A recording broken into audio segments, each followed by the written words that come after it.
Hi, my name is Brianna De Benedetto, and this is my informative speech. Acne is the #1 most common skin condition in the world, with over 90% of the population being affected by it at some point in their lives. So if you struggle with acne or continue to struggle with it still today, you're not alone. I myself struggled with acne for years, all the way from about puberty to my high school career. The following is a quote by Indian Acne Market Report. It says, although acne is a skin disease, it can lead to prominent emotional and psychological issues. Acne destroys our self-confidence and makes us not want to leave the house sometimes.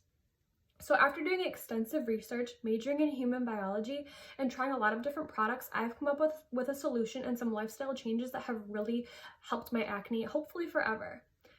So basically, everyone's different, which makes every person's skin different. So just because one product worked for me does not mean it's going to work for you. But that's the beauty of it. There's so many things that we can try. So many people from young adolescent to older adults struggle with acne and the millions of ways to attempt to get rid of it. I'm going to talk about 3 today: Accutane, diet, and oral hormone contraceptives. So before I start, I'm going to show you a picture of what cystic acne looks like. This is cystic acne. It's very painful. And this is a picture of a girl with cystic acne before Accutane and after Accutane. I used 2 sources to do my research on Accutane, and they are Health Medicine Week and Ann Petrangelo. So Accutane is a prescription antibiotic, and it's used to treat cystic acne.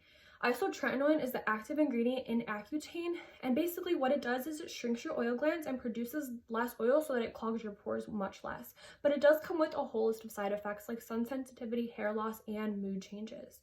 Usually Accutane is administered for about 4 to 6 months depending on your specific needs and how bad your skin is, but it's usually not given past 6 months because it is known to cause clinical depression in some patients. There's a drug in Accutane called retinoid, which causes very dry skin, so it's super important to stay hydrated when you are on Accutane. And then the next thing, now that we've covered Accutane, I'm going to get into diet and how that affects your skin. But before I do that, I'm going to show you a quick picture of a girl who changed her diet. And this is from day 1 to 2 months of her diet change. Obviously a drastic difference there as well. So I used 3 different sources for diet. Those were Health and Medicine Week, Erica Serino, and Karen Nash.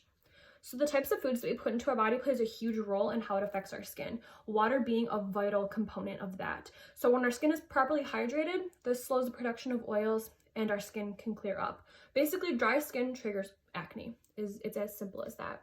The following is a quote by Karen Nash. She said, "It's been 3 decades since dermatologists started telling teenage patients and their parents that adolescent acne was not tied to young people's consumption of chocolate, french fries, or soda pop.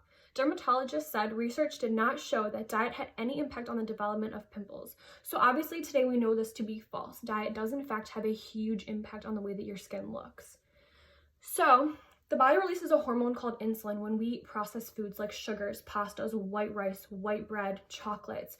Stuff like that that's refined spikes our insulin levels and makes our blood sugars rise. A rise in blood sugars causes our oil glands to secrete excess sebum, clogging our pores. So basically, a healthy, well-rounded diet can clear up your skin way faster than you could even think. Acne can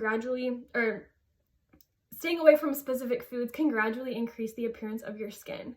So certain foods trigger certain people. I'm not going to say that white rice is going to give you acne, but that might be a food that triggers your skin. So you just kind of have to do a trial and error and figure out what works best for you. So now that we've discussed diet, the last thing I'm going to cover is oral hormone contraceptives. And the first thing I'm going to talk about is birth control for females specifically. So birth control is often used in the treatment of acne because it gives off 2 hormones, progesterone and estrogen. Those hormones need to be present for it to clear your skin. There's only 4 approved birth controls at the moment that actually give off enough of those hormones to help clear your skin. The rest of them can do more harm than they do good sometimes. And then I'm going to talk about males taking birth control. This opens up a whole nother topic that's not really specific to this speech, but I do want to be gender fluid and make sure that I touch on males taking birth control as well, because they can. So hormonal acne in males is caused by overproduction of testosterone. When males take birth control, their testosterone levels drop because they're getting female hormones, progesterone and estrogen. When they get these female hormones, their testosterone levels drop so much that they're almost at castrated levels, which just means that at levels basically equal to what they would be if they have their testes removed. So typically transgender males are the only males that are going to take birth control for these reasons, and they tend to take birth control for reasons other than acne normally. So a straight male would not typically take birth control. And now that we've covered birth control, that concludes the 3 main points. So acne can take you by surprise at any point in your life, and I wish that there was a secret or one magic pill that we could all take to clear our skin forever, but the reality of it is there's just not. So by trial and error and many different things, we can find the solution to clearing our skin. With Accutane diet and oral hormone contraceptives, we may have found the solution to clearing acne forever. Acne doesn't have to be permanent, but be patient and trust the process for yourself, and there are so many solutions to obtaining your ideal skin. Thank you so much.